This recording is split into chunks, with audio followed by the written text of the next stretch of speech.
Okay, friends, today we are diving into something messy, a little uncomfortable, and also extremely important.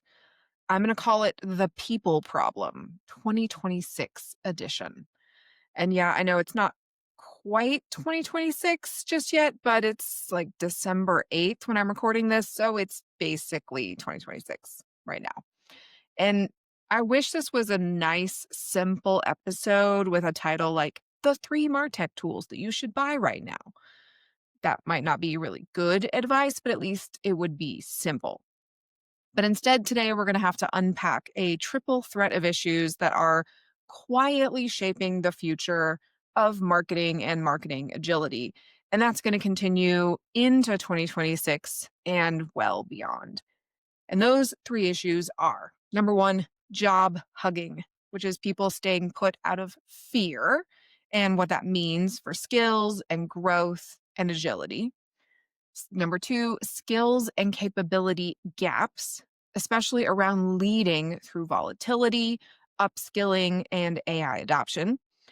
The ever popular hybrid versus remote versus return to office. That fun workplace tug of war that seems to refuse to die, and where agility fits in this debate. That's our third topic for today. So you can think of this episode as your practical guide for navigating a world where humans, really, in a lot of ways, are the operating system. And if we're being honest with ourselves, that operating system needs an update.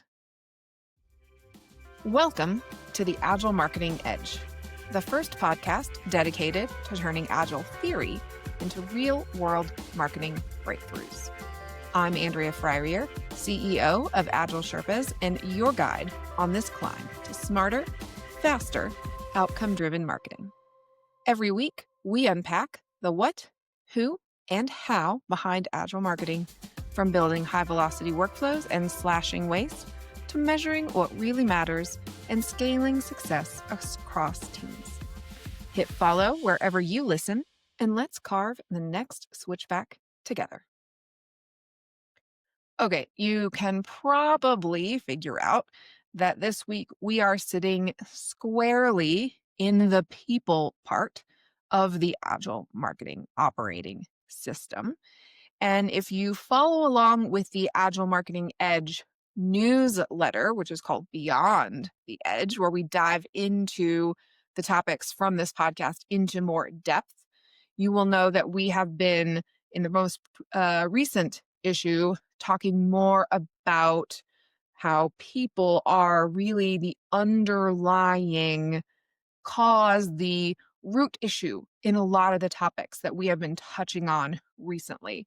And so I really want to grapple with the people topic really thoroughly in this episode. And so there's these three subtopics that we're going to get into in a lot of depth today, because people are this common thread throughout the operating system. It's the people who are doing the work. However much AI might be involved, we still have to have humans in the loop in a very real way.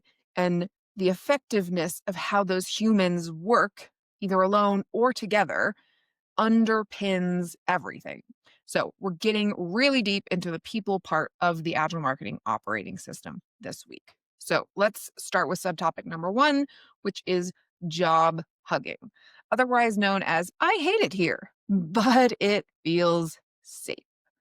And we hear this in so many of our clients lately, and it feels new to me, uh, newer, right? So I know this is not brand new, especially in a lot of traditional organizations.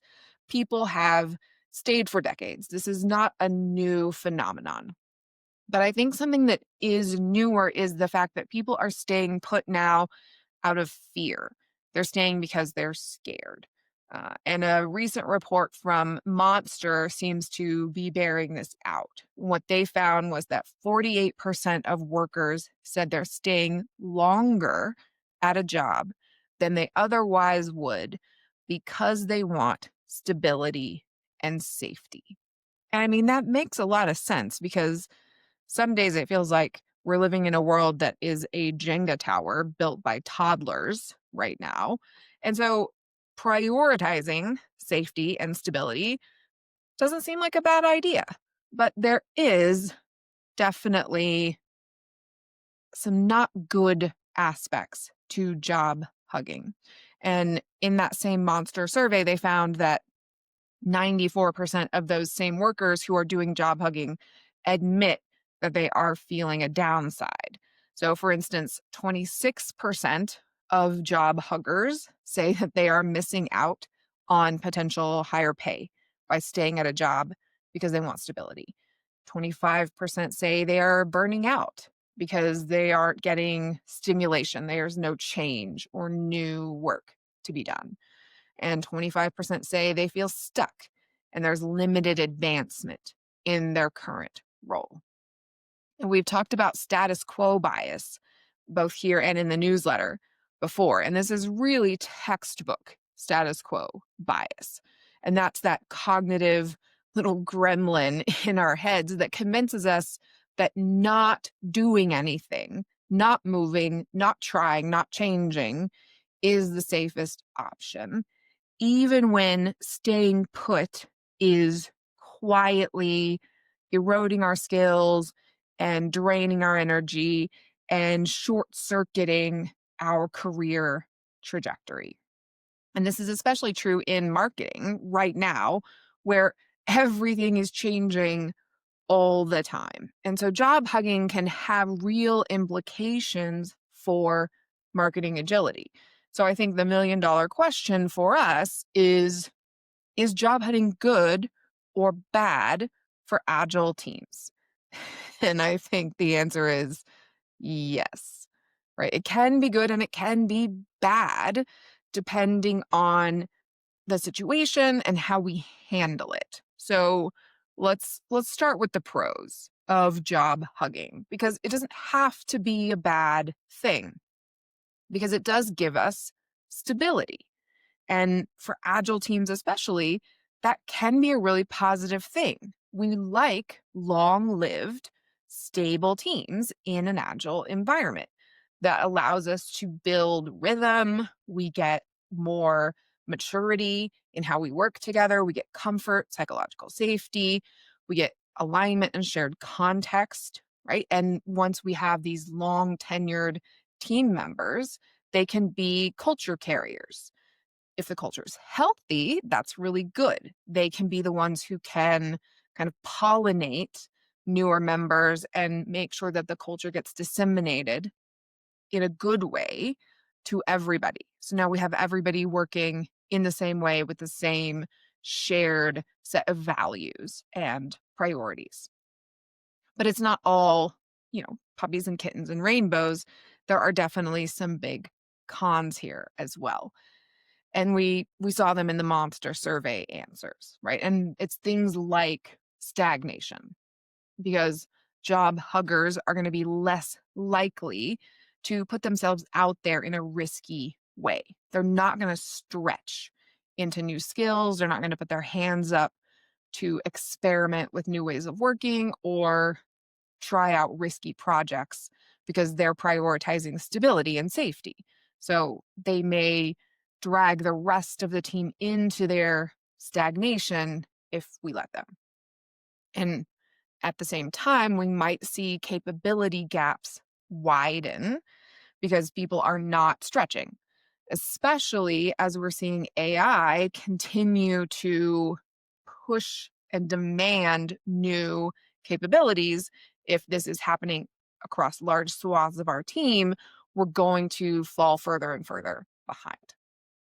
And although long-lived teams can foster psychological safety, they can also potentially degrade psychological safety. And I hate to say, I have seen this happen with clients because people will stay and insist on finding excuses for toxic environments and not try to change them because they don't want to rock the boat.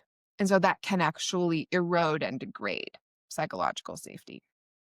And then, of course, we can also see that Agile rituals and events and practices can become just sort of blah and rote and just things that we go through the motions and don't really have any meaning behind them. Again, because we are not, if we're job hugging, we're just here for safety and stability. We're not looking to grow and push and try to make things better. We're just going to do the minimum to keep our job and not make any waves. I've also seen leaders in these situations who know that people aren't leaving, people aren't going anywhere, and that they might not even be able to push people out no matter what. They may intentionally or unintentionally allow dysfunction to linger. And if they themselves, if leaders are job hugging, they're not going to push for confrontational conversations. They're not going to try to have difficult conversations themselves. And so you can have these toxic situations continue to fester over time. And so when job hugging starts to become a real threat and a real problem for our attempts to be agile is when teams stop challenging each other, when everybody is just letting everything slide and nobody is calling each other out because we don't want to rock the boat. It's a problem when learning slows down or stops completely, because a huge part of the reason that agile teams win is because they have those rapid feedback loops. They can test and learn a lot faster. If that's not happening, agile is losing a lot of its power. Job hugging is a big problem if comfort has become our dominant cultural value.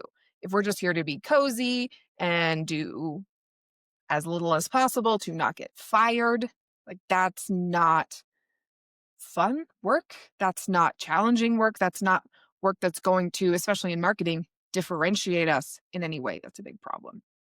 And last but not least, job hugging is a problem when, especially in the early days of an agile transformation, if we're using these kinds of perspectives to design pilots that are not there to really test out agile ways of working, they're there to create the least amount of change and discomfort possible.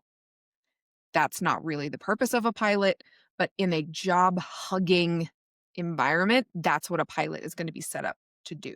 And that's when it really is a problem. And agility, true marketing agility, requires newness, right? New information, new ideas, new ways of thinking, new experiments, all of these things.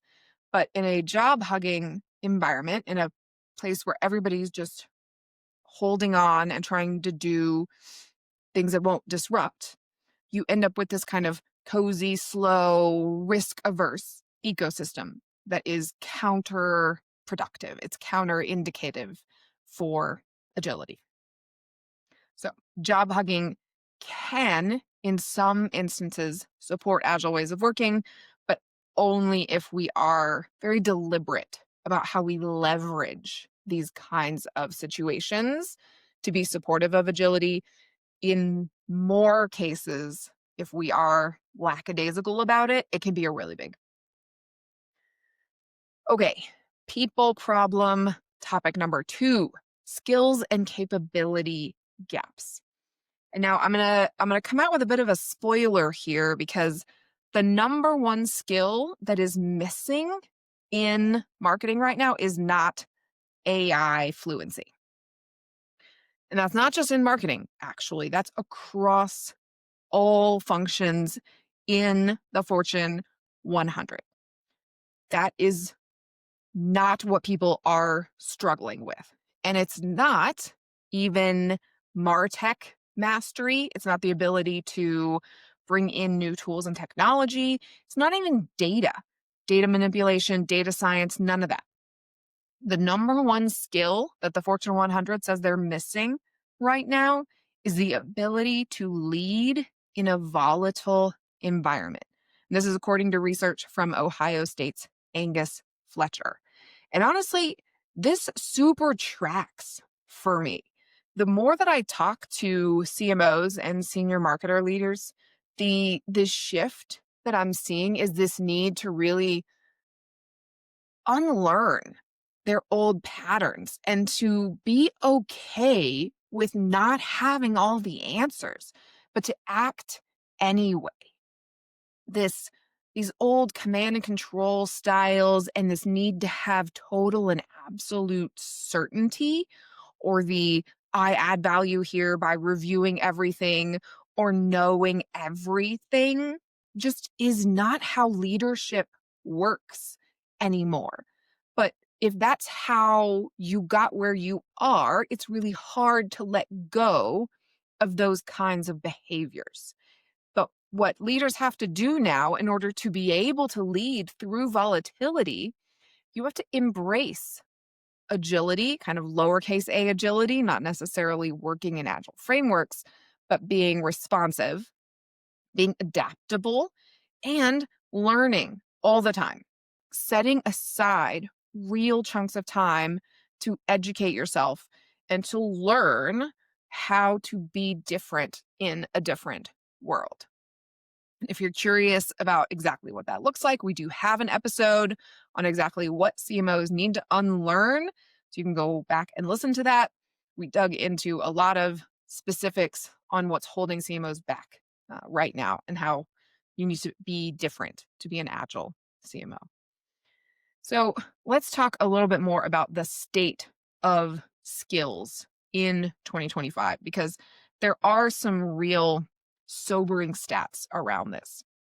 So, for instance, 63% of employers say that skills gaps are their number one barrier to transformation. And organizational and cultural resistance is actually number two. And I feel like a lot of people say, well, our culture is really the challenge, but skills is showing up as the number one problem for almost 2/3 of people. And related to that, 85% of employers expect upskilling to be a primary strategy all the way through 2030. And this makes tons of sense for me because I hear from clients over and over and over again, how are we supposed to fit in education and training and upskilling on top of everything else? It's a huge challenge right now, especially in marketing, where we need to upgrade our skills faster and faster and faster because there are new tools and technologies and channels, and everything's changing all the time. And yet, we are constantly overwhelmed by our existing workloads. And also, we are trying to shoehorn AI into all of this without updating and evolving our processes. So we have this kind of perfect storm of challenges coming in and making our lives difficult. So we have these skills gaps that are really a major barrier to making everything better. Whether it's an AI transformation or a digital transformation or an agile transformation, skills and capability gaps are a big barrier to making those things work. So what do we do about them? Well, if you are a leader, team leader, executive leader, whatever kind of leader hat you have on, you've got to start thinking about skills development as a top priority for yourself and for your team. And that means it needs budget and it needs capacity. You can't just say it's important and then not put aside any time or any money to make it happen. And it has to also be part of your approach to psychological safety. Because if you say it's important and don't set aside anything for people to work on it, this is an example of not doing what you say. And so it's eroding psychological safety in all aspects of your leadership. And honestly, telling teams to upskill or innovate without providing any space or money to do that is basically workplace gaslighting. So don't do that. If this is important, and if you are in that 63% who has this gap, it is important. You need time and you need money set aside to deal with it. If you are more on the individual contributor level, hopefully you do have a training budget, but if you don't, you can still shadow your teammates. You can still find somebody who has the skill that you need and ask to work with them, work alongside them, pair with them on a project so that you can learn what they know. And you can ask for learning tickets, or if you have an agile system where work is visualized in kind of a ticketing format. Ask for things to be visualized so that it can be prioritized and you can pull some of that capacity out of the system and set it aside for yourself to learn. And that might be attending conferences, it might be allowing time to just even go to webinars or take classes, whatever it is. And then make sure that you bring those insights from any of those learning opportunities back, right? If you remember one of our recent episodes from John Weidenheft, that's how he got Agile launched with his teams, is someone, not him, went to a conference, heard about how Agile was working for someone else, and brought back the recommendation independently from him. And that second voice making that recommendation allowed him to really launch new ways of working. So having these educational moments can really be an inflection point to make big changes. Okay, so remember, agility can work on the team level, but if you're an individual contributor who is maybe not even yet in a fully agile team, agility can be a personal journey and a personal focus for you as well.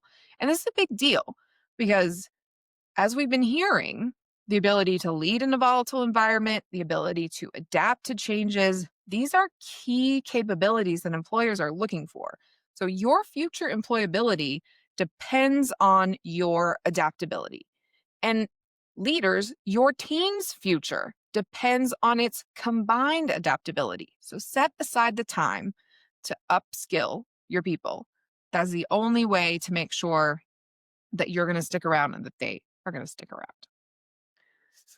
Okay, we are on to our third and final subtopic of the people problem 2026, which gets the award for the most exhausting debate that nobody ever seems to win: hybrid versus remote versus return to office. This is like the workplace cage match that nobody asked to be trapped in. We just can't seem to land this plane. Nobody can seem to agree on what's best. We have executives in one corner and individual contributors in another corner. And there's study after study that is saying this is better and that's better, and nobody can really nail this down. So, some things that we do know. If we go back to the OG Agile Manifesto, there is an explicit value on face-to-face communication. We've kind of started to put in these kinds of digital face-to-face, like a Zoom conversation, as a placeholder for that. But honestly, having humans in a room together, physically in a room together, is different than being in a virtual room together. So there is value in face-to-face conversations. And there are studies, many of them now, that show that some in-office time does improve interpersonal connection and creativity. And we also know that 60% of employees say they would take a pay cut for more work from home flexibility. Turns out that a lot of things can be true at the same time. So, for us on this podcast, the real question is If agility is our priority, does that change the calculus around work from home versus hybrid versus return to office? And I'm going to argue that yes, it actually does change some of the weight of this argument, because for true agility, what we need is fast feedback. We need rapid feedback loops with one another, with the team, and with the external environment. We need clear communication with the team, with leadership, with stakeholders. We need strong relationships, again, within the team, between marketing and the rest of the organization, with marketing and its stakeholders. We need clear shared context about what our goals are, what we're trying to accomplish, who our customer is, what our vision and purpose is. We need real-time problem solving. So when issues or opportunities come up, we need to be able to jump on them in as close to real time as possible. And we need real collaborative planning moments. Not maybe every single day, but we do need to have the opportunity for those collaborative planning situations. And if we're being honest with ourselves, almost all of those things get easier with at least a little bit of intentional face time. And, the AgileSherpas team is totally remote. We are in something like 4 different countries now. And so we don't get literal face-to-face time. But we have gotten really, really good at virtual FaceTime. So we have to figure out what intentional FaceTime means for us in our contexts. But this is not mandatory Tuesdays in the office, no matter what, even if we're all just taking Zoom calls from our various cubicles, right? And this is not badge swipe policing, right? Like, how many times did you swipe your badge? I don't really care what you did while you were in the office, right? But you have to be here a certain number of hours. This is about purposeful, high value interactions. So maybe for you, this is quarterly or monthly planning moments where everybody is physically together and we're really maximizing those opportunities. Maybe it is clearly documented team charters.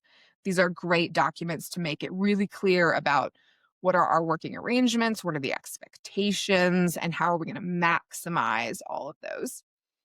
Retros that really require deeper reflection about the effectiveness of our working arrangements so that we are continually refining based on what's working, on people's personal situations, and all of those things.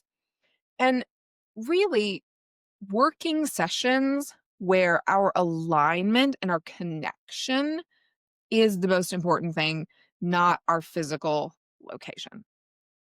So for me, the bottom line here is that remote work, great. Hybrid work, great. In-person office work, also great. What actually matters is how thoughtfully and deliberately you use each mode of working. So the intersection between all 3 of these subtopics is the real people problem. Because when we have job hugging plus a skills gap plus workplace conflict over the right style of working, we end up with this perfect storm of people problems. We end up with teams that are afraid to move, afraid to change, unsure how to grow as individuals or evolve as teams. They're uncertain about where to work or how to work together. They get exhausted from constant change and upheaval. We're in the office Tuesdays and Thursdays. Oh, no, wait, it's 3 days a week. Oh, no, wait, it's whenever you feel like it. Constant change is just exhausting. They're overwhelmed by unclear AI expectations. We're trying it out as individuals. No, wait, IT says you don't do that. Like, only use embedded things. That is overwhelming. And they're under-supported by outdated leadership norms. This is the perfect storm of people problems. And this is why marketing agility is increasingly the only viable operating system for marketing teams, because it replaces that perfect storm with clear cadences. This is when we're getting together, this is how we're getting together, and that's what we're trying to accomplish. Gives us alignment around our goals and around our teams and around our stakeholders. It gives us capacity management so we can bring in skills gap closing work when we need it. It gives us psychological safety so we can talk about the hard things when they come up. It gives us fast learning cycles so we have a shot at dealing with those skills gaps. And of course, it gives us clear prioritization so that we can tackle the most pressing problems quickly. And above all, it gives us a human-centered structure that's designed to match the speed of change, which is not slowing down and is not going away. So, I love me some practical takeaways. So we're going to end with those. If you're a leader, name the fear. Don't be afraid. These are real problems that people are not ignorant of. Job hugging is going to thrive in silence. Psychological safety will thrive in transparency. Name the fear. Next, budget for upskilling like it is a strategic priority, because it should be. Third, don't weaponize hybrid work arrangements. Be intentional about in-person time. Use it properly, and don't mandate it just for the sake of optics. Use it properly. And last, use Agile rituals as anchors for your team. Allow them to create the connection and the resilience and the predictability that your team needs, especially if you are in a hybrid work situation. If you are an individual contributor, don't lean into the negative sides of job hugging. If that's where you are, that's where you are. But don't cling so tightly to the safety part of your job that you stop growing. There's a lot of long-term negative ramifications there. And ask for learning time the same way that you would ask for project capacity. Make sure that you're asking to set that aside so that you keep growing.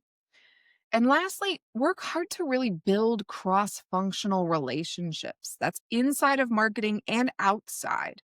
That kind of growth is going to allow you to become more valuable in many different contexts. And that is really the career rocket fuel of the 21st century. All right. In closing, I want to point out that the people problem is not going away. It is fast becoming the defining challenge of the second half of 2025, and that is continuing into 2026 and well beyond.